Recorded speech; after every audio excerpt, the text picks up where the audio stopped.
Hello and welcome to civil वाला and very good morning to all of you.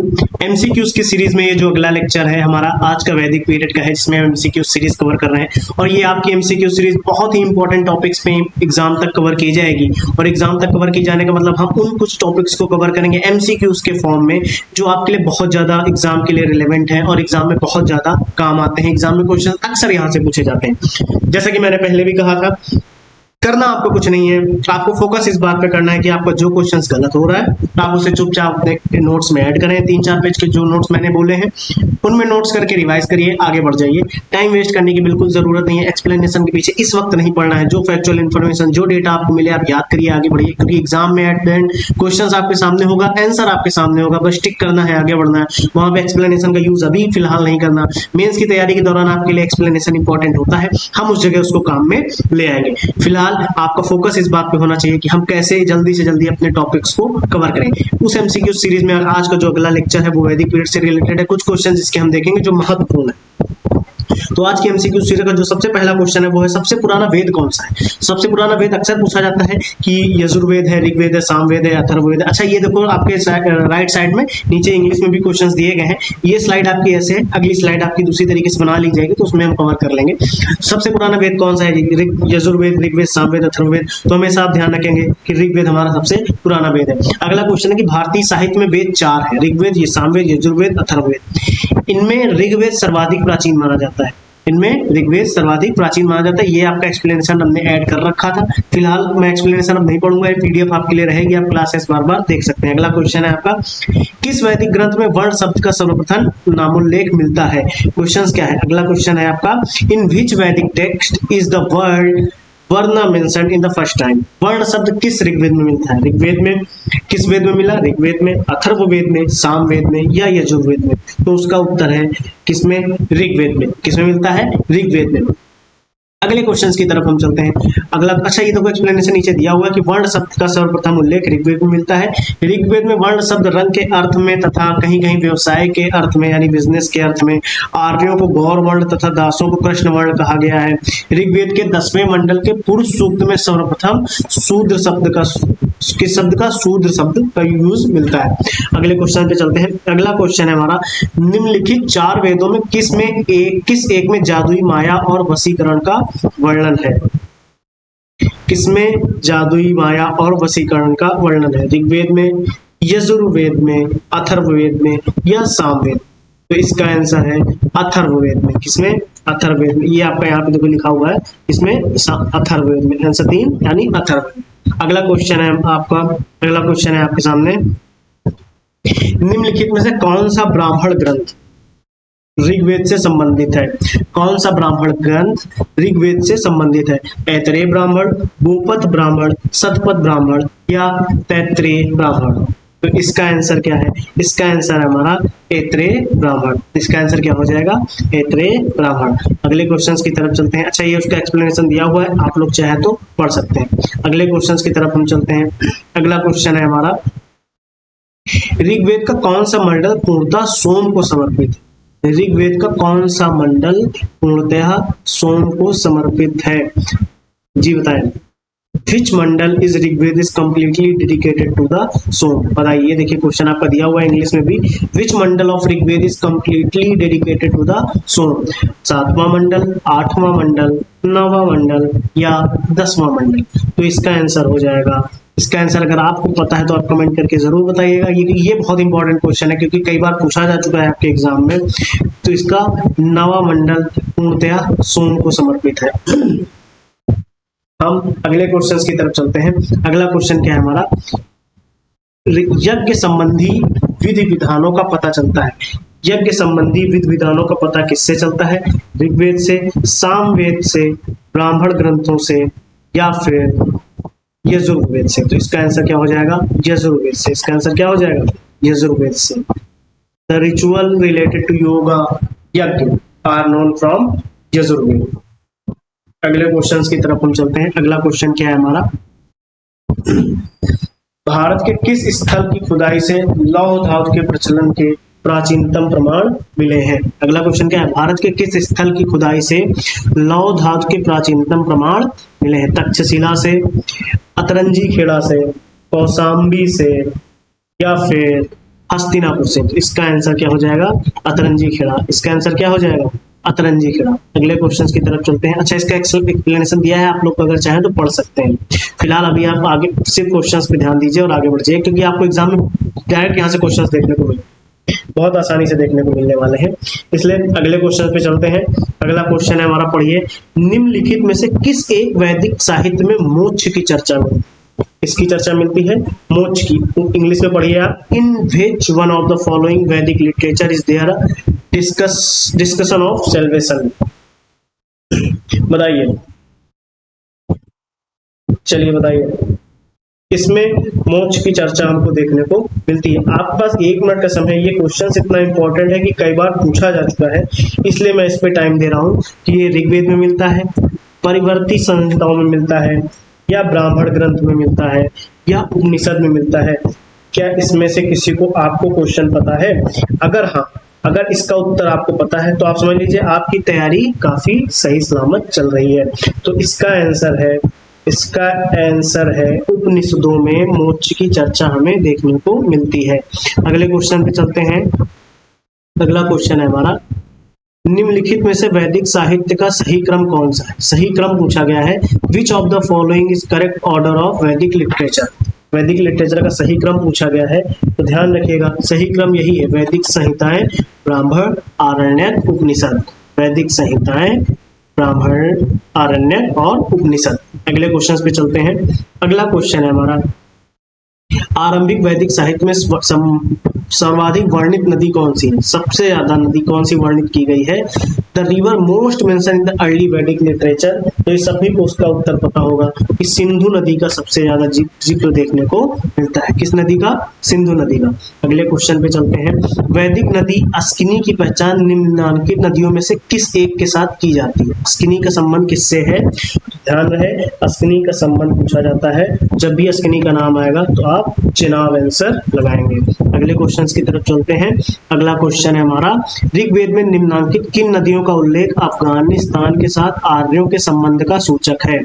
Mention of which of the following rivers in the Rigveda indicate the connection of the Aryans with Afghanistan? Asikni, Parushni, उभा, कुमकुम, विपाशा या सुतुद्री? तो इसका answer हो जाएगा उभा। कौन सा आंसर हो जाएगा? उभा। अगले क्वेश्चन की तरफ चलते हैं। अगला क्वेश्चन है हमारा, ये बढ़िया क्वेश्चन आया आपके सामने, इसको पढ़ते हैं। चलिए इसको पढ़िए।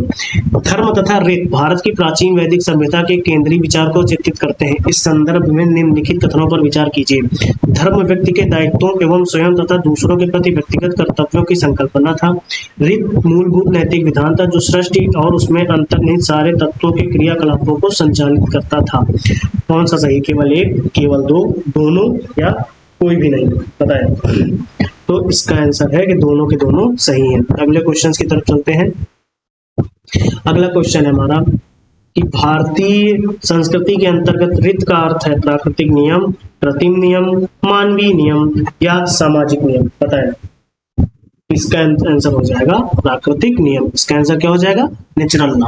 अगले क्वेश्चन की तरफ चलते हैं। अगला क्वेश्चन है हमारा, निम्नलिखित वैदिक देवताओं में किसे उनका पुरोहित माना जाता था? Which among of the following Vedic gods was considered their priest? अग्नि, बृहस्पति, देवस या इंद्र? बताएं।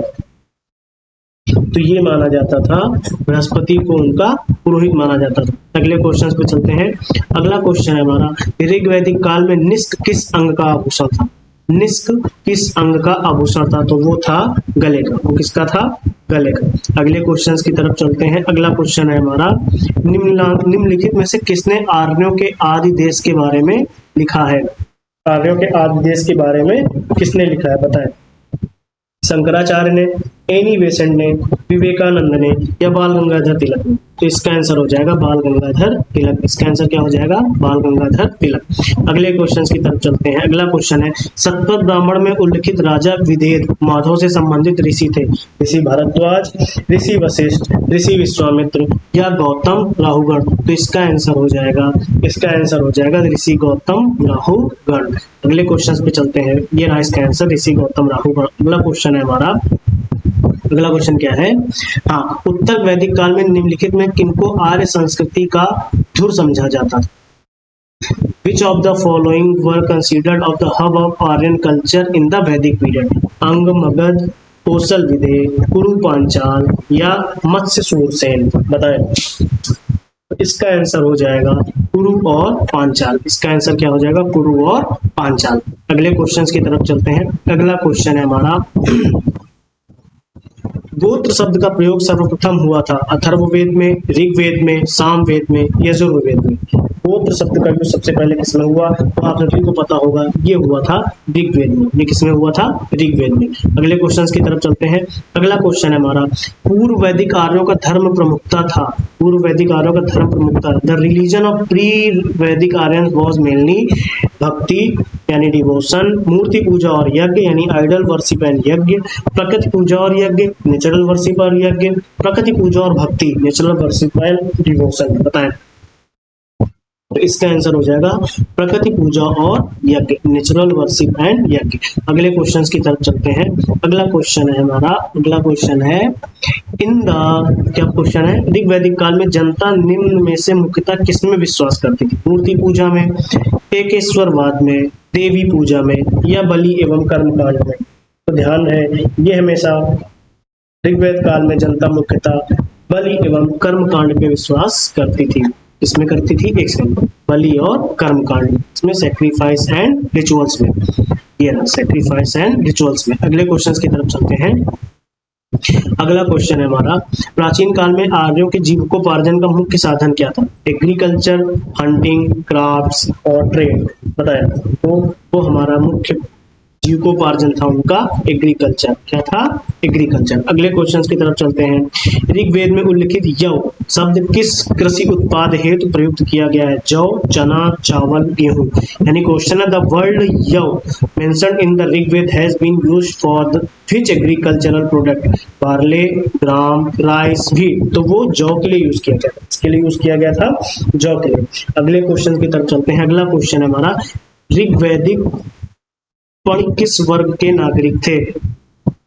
पानी यानी priest, blacksmith, goldsmith, merchant, पुरोहित, लोहार, स्वर्णकार या फिर व्यापारी? तो वो व्यापारी माने जाते थे, यानी मर्चेंट माने जाते थे। अगले क्वेश्चन की तरफ चलते हैं। अगला क्वेश्चन है हमारा, वैदिक युग में प्रचलित लोकप्रिय शासन प्रणाली थी निरंकुश, प्रजातंत्र, गणतंत्र, वंश परंपरागत राजतंत्र? यानी पूछा गया ऑटोक्रेटिक थी, डेमोक्रेसी थी, रिपब्लिक थी या डायनेस्टिक ट्रेडिशनल मोनार्की थी? बताया। तो इसका आंसर हो जाएगा वंश परंपरागत राजतंत्र, यानी चौथा नंबर ऑप्शन आपका सही है, डायनेस्टिक ट्रेडिशनल मोनार्की। अगले क्वेश्चन की तरफ चलते हैं। अगला क्वेश्चन है हमारा, किस वेद में सभा और समिति को प्रजापति की दो पुत्रियां कहा गया है? ऋग्वेद में, सामवेद में या यजुर्वेद में या अथर्ववेद? तो इसको आपको ध्यान में रखना है।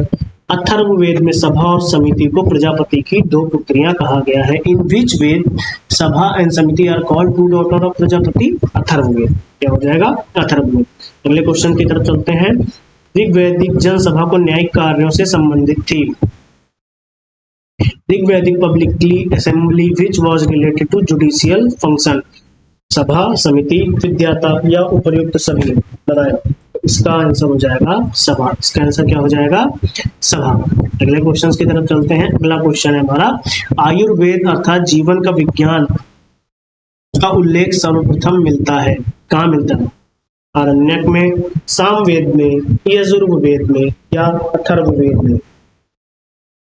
बताएं।